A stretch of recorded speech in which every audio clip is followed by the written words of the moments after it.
Before I let you go, I have to ask you for a thought.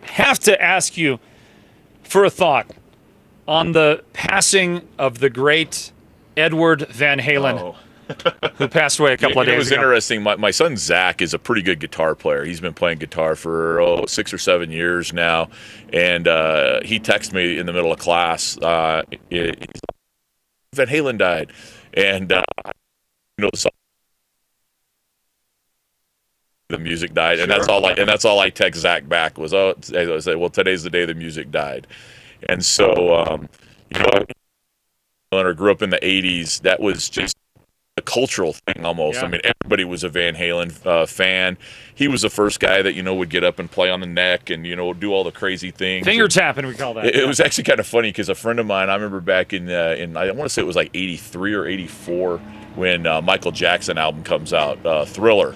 And my buddy goes down and buy it. And I'm like, why the hell are you buying that, dude? And he's like, oh, Eddie Van Halen plays guitar on this one song. So we listened to Beat It all the time because Eddie Van Halen played guitar on the song on that. And so, yeah, it's a sad day. Unfortunately, we're getting a lot of those. Angus Young died not too long ago either, from AC/DC fame. And so I guess you get to the age when you start hearing all your high school music played on the classic rock station, then you're getting old. You're getting old. Getting old for sure. There's no doubt about it. And there's fewer more out there metalheads that I know than you, Coach. I know you're a big time metalhead. And Edward Van Halen was the soundtrack of my life growing up. I know maybe yours. I put him on my Mount Rushmore of all-time greats in rock and roll. Okay, it's Eddie Van Halen, and he's probably the best. I mean, guitar-wise. I mean, there's probably a few others that, that were revolutionary like him. But I don't think anybody was quite, just change guitar playing and change music the way he did. And then even when he started doing a lot of stuff with a synthesizer, he kind of got off the page for a little while and did a lot of that. And it was funny. My brother lived up in southern Washington for about a year, I guess, and they had a big concert hall, and he said he actually saw Van Halen about 5 years ago. So this Eddie would have been about 60, I guess, and he said he was as good as he was in his 20s. He just get up there and still just get after it. Just as good. Okay, then before I go, David Lee Roth or Sammy Hagar? Oh, gosh. Okay, so here's my real take.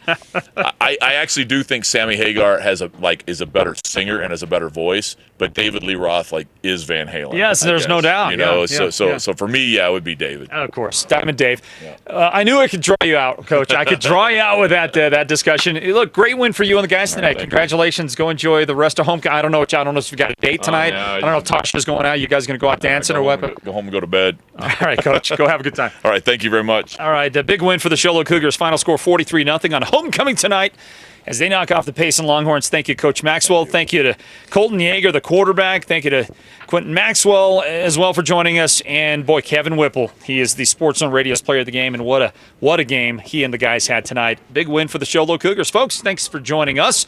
I'm just wrapping up a video portion right here on our highlights package with the Sports Zone Radio Game of the Week presented by Hatch Toyota.